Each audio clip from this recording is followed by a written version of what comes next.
Hello and welcome back. In this video, we will learn about the bias variance trade-off, which is an important component when you try to train different machine learning algorithms. Most of the examples illustrations were taken from the textbook by Christopher Bishop, Pattern Recognition and Machine Learning, and we will use those illustrations and material to understand bias variance trade-off. So, let us consider this simple example where we have shown this green curve, this is some sinusoidal curve, from which we draw some data points at some specific intervals, in this case right on top here, and we just add noise to it to obtain this data set which is given by the blue circles. Okay. So, the idea here is to given this data set which consists of these blue circles, we want to fit it to a polynomial of this form given here. Okay. So, we can what we are going to do is to vary the degree of the polynomial and see how the fits look like. So, and how do we fit them? We use an error term to perform the regression, and in this case it is just a least squared error which is given, which is illustrated in this figure. So, T is the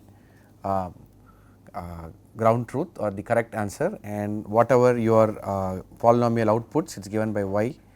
So, your error is basically what you are going to use is just this, and we are going to sum it over all the data points that we get. So, T I y f, in this case x n squared, and I will go from 1 to n data points. Okay. So, given with this error, we are going to fit the given data set to a polynomial of varying degrees, and just to we will just show what each of them look like. So, we have a 0th degree polynomial which is just nothing but a constant term. So, as you can see, the red line which is actually the fitted curve, of course, does not match the data that we have used. Again, we use polynomial of degree 1, which is nothing but a linear fit, and once we start to go use higher degree polynomials, in this case polynomial of degree 3 here, and so on and so forth till we come to polynomial of degree 9. In this case, you see that the red curve, which is the fit, that is the output y of x I w, goes through each one of these points. So, it goes through all the blue circles. However, in between the blue circles, you see that it is off. What do I mean by it is off? So, we know that our blue circles are drawn from this green curve. So, ideally, when you are done with the fit, you would expect the red curve to lie close to the green curve, but in this case, in between the samples it is actually off. So, even though with a higher degree polynomial, we are able to fit every point exactly, so that our fitting error is very small. We see that in points other than the blue circles, it is actually quite far from the ground truth. Okay. So, if we actually plot the error as we defined in the previous slides, I showed this as your ground truth minus y, which is the polynomial that you are fitting into, and w are the parameters, and a number of terms is n. So, as we fit the error for different values of m, that is the degree of the polynomial, see that as we hit the higher degree polynomial, the error on the training data is very small, so which is what the blue circles indicate. However, the test data error starts to diverge. Okay. So, this phenomenon is referred to as overfitting. Okay. Similarly, as we come back here, we see that again the error is quite high when we are using a polynomial of degree 0, that is we are just fitting it to a constant function. So, in both the cases we have a fairly large error. One, in this end of the spectrum we can call this underfitting, and at this end of the spectrum we will call it overfitting. Okay. So, just to summarize, we will see the similar plots, we will look together, and then just to get an idea of what is going on. So, we have this selection of these blue points which we try to fit to different polynomials of different degrees, and we do that by estimating the parameters. In this case, the w's are the parameters. In this case, it is a linear fit, so there is only one parameter w1. Of course, there is the w naught, which is not shown in the figure. So, what we have seen here is basically here we have this one model which is polynomial of degree 1, right, and this is polynomial of degree 2 because it has 2 more terms x and x squared, and this is the polynomial of degree 9. Okay. So, as you can see, the polynomial of degree 2 seems to fit properly in the sense that it goes through all the blue points, and if you can visualize the green curve superimposed on it, it is actually close to the green curve also, while in this case for when you use a higher degree polynomial, it actually does again fit through the blue points correctly, but in between the blue points where there is more data which is not shown here, you see that the blue curve is actually off. Okay. But what is the best fit here is basically obtained with the polynomial of degree 2, at least among these 3 models that we see here. So, this is referred to as a model with appropriate capacity. So, when you say capacity, you can say that it is basically the number of parameters in your model. So, if you have polynomial of degree 9, you have at least 9 plus the W naught parameter, which is 10. Okay. So, given this situation, we want to figure out what the bias variance trade-off does is to give us an idea of how to figure out the appropriate capacity for a given problem. Okay. So, we again once again look at this plot here, which shows the capacity on the x axis and the error, that is the training error, that training and testing error that you get for a given model. So, just to make for the for ease of understanding, you can think of capacity as the degree of the polynomial. So, we see that as you increase the capacity beyond a certain point, the training error does go down, right, it is much smaller. However, the green curve which shows you the generalization error, in the sense generalization error is when you use testing data which is not part of the training data. So, we saw some of those blue circles in the plots earlier, which was the data used to train our model. So, let us suppose we choose some other points which do not coincide with the blue circles and then give it as input to our model. The output is actually quite far off from the ground truth, which leads to a very high error. At this end of the spectrum, we once again see that both the training and the generalization error are quite high. So, of course, the plot can be a little bit misleading, they seem to overlap here, but all you have to understand is that the error is very high. So, that is not also a desirable thing. So, somewhere in between is the optimal capacity, which in the case of our example, it is basically a polynomial of order 2 or 3, which seems to give you the best fit, that it goes through all the blue points or very close to them. It is also closer to the green curve, which is our ground truth. Okay. So, by altering the capacity, we can decide whether we can make the model underfit or overfit. So, underfitting is when you have very large error in terms of the absolute accuracy of the model. So, it is far away from the ground truth, the results that you get, and here this is overfitting, wherein it actually fits the trained data perfectly, but it does not generalize very well. So, new data gives you a very large error. Okay. So, just to summarize this, this is the usual way in which this bias and variance are visualized. So, in this case, look at this model here, this is called a high, this is the equivalent of a high bias model, that is, so we want to be close to, this is a dartboard example. So, we would like all the darts to hit the bullseye, which is the center, but all the darts have actually hit quite far away from the bullseye, in the sense that we are not accurate. So, it is high bias, but they are all very close together. Okay. So, that is low variance. Okay. Again, if you look at for in the case of high bias and high variance, once again most of the darts have fallen far away from the bullseye, but again they are also not very close together, they are highly dispersed. So, that is high bias and high variance. The ideal model, which is what we would like, is the low bias and low variance, that is most of them are close to the bullseye, in and around it, very small dispersion. And the other case is when we have the low bias and the high variance model, wherein they seem to be close, but they are again all dispersed far away from each other. Okay. So, this bias variance trade off is basically, it relates to model complexity, or crudely we can think of them as the number of parameters and the basis functions used. When I say by basis functions, so for instance, in the case of the example we saw, the basis functions are nothing but the x square, so on and so forth, to x to the power m, where m indicates model complexity. You have lot more parameters. So, generally a complex model. The error that we get in training, so you can think of this as the error, the fitting error or the training error.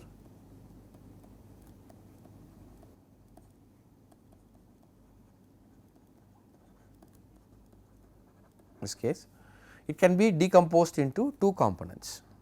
One is the bias squared error and the variance. Okay. And these depend on the model complexity. Okay. The component of the error that the bias contributes to, or the contribution of the bias to the error and the contribution of the variance to the error depends on the model complexity. So, we will not actually go through the derivation for that. So, you can actually start with a least square error and can decompose it into two sums, one the bias and the variance, but we will just look at the terms themselves to understand what we mean by that. Okay. So, if we consider data set, right, and we have seen that y is our model and w are the parameters of our model, xi is the input, and you can think of capital Y as the ground truth or the correct answer that we would like to get. Okay. So, y hat is the statistical estimate. While we will see later at what I call the statistical estimate. For now, we can think of it as the answer that the prediction made by your model or the output of your model. Okay. So, the bias is the expectation value of the difference between the model prediction and the correct value. Okay. So, we all look at we all know what expectation value is, but here I am only talking about single values. I will clarify later what we mean by expectation. So, you can define bias to be this term. Okay. So, which is nothing but this is the ground truth, the difference between the ground truth, which is the correct value that your model should predict, and the answer that your model actually gives, the difference between them squared, and the average of that is what we call bias, the bias term. The variance is the variance of your predictions itself, right. So, you will have a range of predictions and the variance among them is what we call the variance, that obviously the name implies the variance. Okay. So, our error that we get, the fitting error that we consider, can be written as a sum of these two terms. There is also one more term called noise, this is the noise term, which is inherent in your data, because all your answers are not, even your ground truth has some errors in it, there is always some noise. So, which we are not taking into account in this model. Okay. How do we, so the error that you get is the sum of these two. So, if you look at the plot again, where we consider model complexity along the x axis and the actual fitting error along the y axis, we see that as the model complexity increases, your bias error, the bias component of the error comes down, which we saw earlier, right. Because when you look at the polynomial of degree 9, it was able to go, that curve that we finally got was able to go through all the blue circles, that is the data points that we used. Okay. Similarly, as you if you look at the model complexity, as you have a very simple model, in the case we use a polynomial of degree 0, then the error becomes very high, the contribution is very high. Okay. And if you look at the variance component of it, as you increase the complexity of the model, you have higher variance, and as you decrease, the variance decreases. Okay. So, these two add up to give you the total error. So, there is a point at which you have an optimum error, which is a right compromise, it is a right capacity model, and it strikes the right compromise between the bias and the variance. Okay. So, typically, to understand it from the point of view of curve fitting, if you have a simple model, okay, which in this case, we have, let us say, these red are the data points that we have drawn from some complex function, and we are trying to fit it using a simple model, in this case the straight line fit. A simple model will give you, it has insufficient number of parameters and features, but it will have a higher bias. Okay. On the other hand, if you use a slightly more complex model to fit the same data, which is what you see in the right, then it will have a lot more features than you actually need, but it will have very high variance in the sense, but this will have very low bias, in the sense it will actually be able to fit through all the data points, but your variance will be very large. On the other hand, simple models will have lower variance. Okay. So, this is how you understand it from the point of view of curve fitting. Now, how do we, crudely speaking, how do we actually measure this bias variance? Okay. We will not do it this way, but just for the just to understand what these terms mean, we will have to go through this process. Okay. So, here some of these terms might not be familiar to you, but I will make the understanding easier. I will consider B bootstrap samples of variance of data set X. So, think of it as that you have access to, let us say, 10 different or 20 different data sets drawn from the same data distribution. In a sense, so if we go back to our example, so we had this green curve, which was a sinusoidal curve. You sample 10 points at a time from the sinusoidal curve, and then you do that, let us say, 10 or 20 times. Okay. So, you will have about 10 to 20 data sets, each data set having 10 points. So, that is what we call bootstrapping. Okay. So, we have B bootstrap variance from there from our data, okay, corresponding x and y's. Okay. So, for each of the bootstrapped set we call D, that the data that we extracted, as the training set, okay, and for each of them we will have a corresponding test set also. Okay. So, the way to think about it is you have x and y, you will have one set of xi's, right. So, this is one data set that you draw from our curve, let us say the green curve that we saw, the sinusoidal curve, and then you will draw a different set of x and y, again xi and then a corresponding yi. So, you will have in this case from B data sets. So, you do this, let us say small b times, right, or capital B times, sorry, capital B times. Okay, B can be 10, 20, 100, whatever you like to be. Okay. So, for each one of these data sets we will fit to a model, okay, which can be in our case of, for example, can be a polynomial of degree m, you choose m, but of course you fit all of them to the same polynomial, okay, and then you test it on a separate held out data set, each of them will have a different test set. Now that we have B different data sets, for every model that we use, let us say we are using a model of degree 2, that is a polynomial of degree 2, for every x we will have many predictions, right, y1, y2 up to the number of data points we have, right. So, what we want to do, so for each x, so remember that after we fit this model we can evaluate that model for any x. So, for we can, if we have B models, so we have fit B models to the B bootstrap variance or B samples that we have, B data sets that we have, we can evaluate for single x, we can have B y's, okay. So, for one x, so since you have B model, for one x we can have outputs up to B, right, we can have B outputs, right. So, the variance is nothing but the variance of those outputs. So, that is the variance of our model, variance of those outputs. The bias is nothing but the average, for every x you can calculate an average of the y's that we get and subtract it from the ground truth and take the square, that is the bias square. So, this is how you can actually calculate the bias and variance for the model you choose. Okay. Just to summarize, we have B data sets all coming from the same distribution, and to each one of those data sets you will fit the same model. So, in this case you decide to fit a model with the polynomial degree 2. Okay. So, correspondingly you will get the model parameters. So, now that you have the model parameters for each one of these B models, you will plug in individual x's. So, for each x you will get B, capital B y's. The variance of those y's is the variance of your model. The mean of those y's minus the ground truth squared is the bias. Okay. Of course, you realize that doing this on on a real data set, especially when you have a large model, it is not going to be feasible, especially since we will not be having access to so many versions of our data set. So, how do we actually do it in a real scenario? One of the prescribed methods is to split your existing data into a training set, which can be 60 to 70%.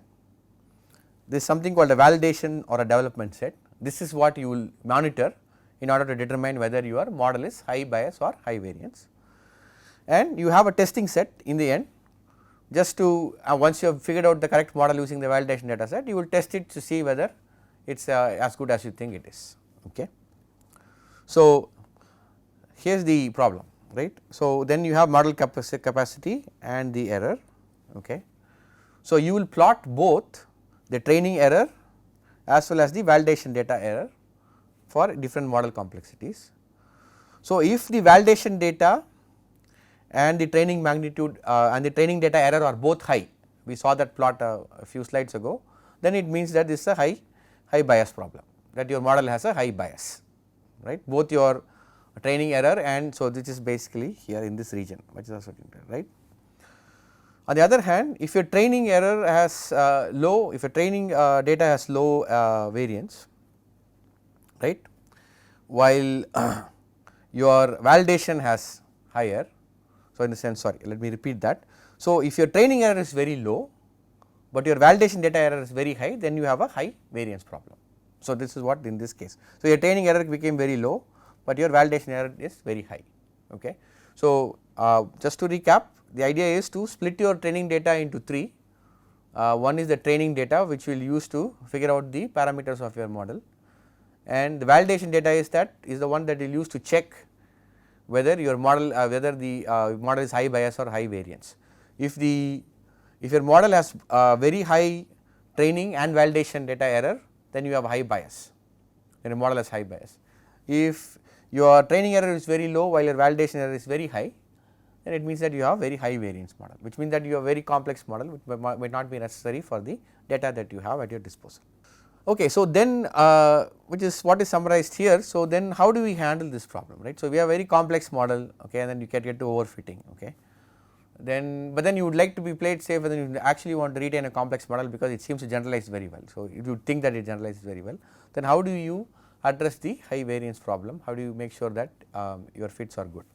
So this is accomplished using regularization, okay. So what is regularization? So which is, in this case we have a least square error, right. Okay, the symbols have slightly different. So we have used P instead of capital M, so it does not matter. Wi's are your parameter, Xi's are your input, Y is the ground truth, okay. So what we do is we penalize large coefficients by adding a term to your fitting error, okay. In this case is lambda over 2 W squared, right. So W is the 2 norm, we must have seen this 2 norm or the L2 norm, right. This is the L2 norm. You add the L2 norm to your fitting error, and then you do the fit as before. So what this does is that if you have a very large coefficient, this will penalize it. So why do we have to penalize very large coefficient? We will show you why that is required, and we look after we examine what the curves look like after you do the regularization. So if we choose, if we have a same, we go back to the polynomial example where we are now using m equal to 9, right. Now we saw earlier that there was a huge error. The fitted curve, which is the red curve, was oscillating wildly, but now it is a little bit more smooth because we added this regularization term. This log lambda is how we measure the strength of the regularization term, okay. So because typically lambda is a very small number between 0 and 1, so it can be like 0.001 or something, so expressing it in log lambda is more meaningful. So when we use a small hyperparameter lambda, so lambda is an hyperparameter as we call it. So we have L2 regularization, then even with the polynomial of degree 9 we get a reasonably good fit, and when we use log lambda equal to 0, this is very strong regularization. So then it actually becomes a very high bias model. Now this is very similar to what we saw when we had just a polynomial of degree 0, okay. So by adjusting the strength of this lambda, we can control the bias variance trade-off. So that is the idea behind having a regularizer, okay. So we have a very, this is a kind of a this lambda is very small number. So then we have a very smooth curve fitting, but when you make a regularization very small where lambda is close to 1, then you have very in this case this becomes a high bias model, right. So then once we have the once we have the regularization in place, in this case the L2 regularization, then we can look at the strength of the regularizer versus the error. LRMS is the error, the fitting error that we measure, the root mean square error. You can see that beyond a point, then it's a very good region here to operate, right. So we are okay here by even by using a very highly complex model or polynomial of degree 9, we are getting the training and test data to be close to each other by choosing an appropriate value for lambda, okay. So what do I mean by penalizing the high weight? So if we do not have the regularizer in place and we fit using a 9th degree polynomial, you see that some of the weights that we estimate, the parameters of the model are very high, see that. Of course this when you examine this, you see that this is meaningless, it should not be this way, right. So once we add in the regularization, so this is without regularization, which is log lambda is minus infinity. This is some medium level of regularization where we got very good results with a very nice fit, and this is a very strong regularizer. You see that most of them are going to very small numbers. So we have only included 2 or 3 significant figures after the decimal place, so it does not show up. So by adjusting lambda, so we can actually do the bias variance trade-off, okay. So this we saw, this is for the L2 regularization wherein we add the L2 norm of the parameters to your fitting error cost function. We can also do the L1 norm, which is nothing but the absolute value of your parameters. In fact, some many if you go to deep learning, many of the networks that you train will have both a combination of your L1 and L2 norms. Okay. So, typically we have a very complex model, you would end up with a very high variance model, since it will the generalization error is very high. So, it will not predict out of the data that come, which is not part of the training data. If you give it that data, it will not predict properly. So, in order to control that high variance problem, you add in regularization terms, which will penalize very high values of your parameter estimate and smoothen your model to have a reasonable variance and reasonable bias. Thank you.